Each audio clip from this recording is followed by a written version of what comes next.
C'est l'une des communes les plus pauvres de la vallée du Paillon, surnommée la Vallée Rouge pour sa couleur politique. Si proche et si lointaine des villes du littoral, voici l'Escarène. Tout va bien dans le meilleur des mondes, hein bébé? En vrai médecin de campagne, son maire Pierre Donadet y assure depuis 35 ans les consultations de protection maternelle infantile.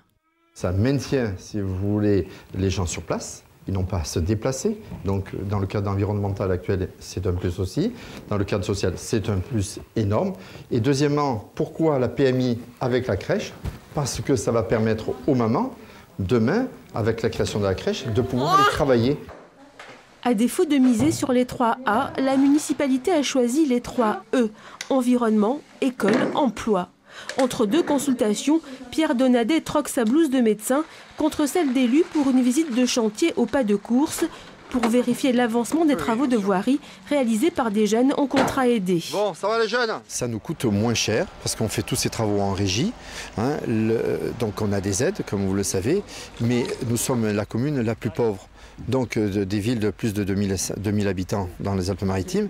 C'est un moyen, comme un autre, si vous voulez, de pallier à notre pauvreté. Pour l'éducation, il a s'agi entre autres d'un nouveau groupe scolaire en grande partie réalisé grâce à un chantier école.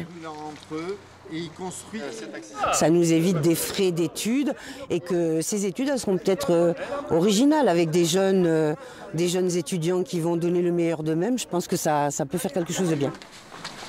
Maintenir et créer l'emploi à tout prix dans la commune, c'est ce qui a motivé Marie-Thérèse Barrios, première adjointe et conseillère au Pôle emploi.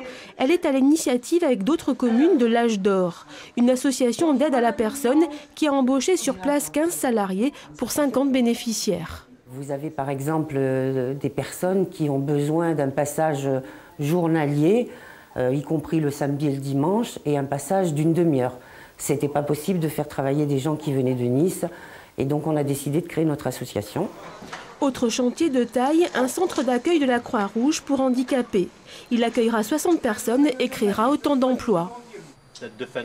Si on arrive à former des ASH, des AS ici sur place, et même demain avec le lycée, d'avoir un BTS, économie et sociale, un BTS tourné vers la santé, je pense que là, on serait gagnant pour l'emploi et pour les jeunes de notre secteur.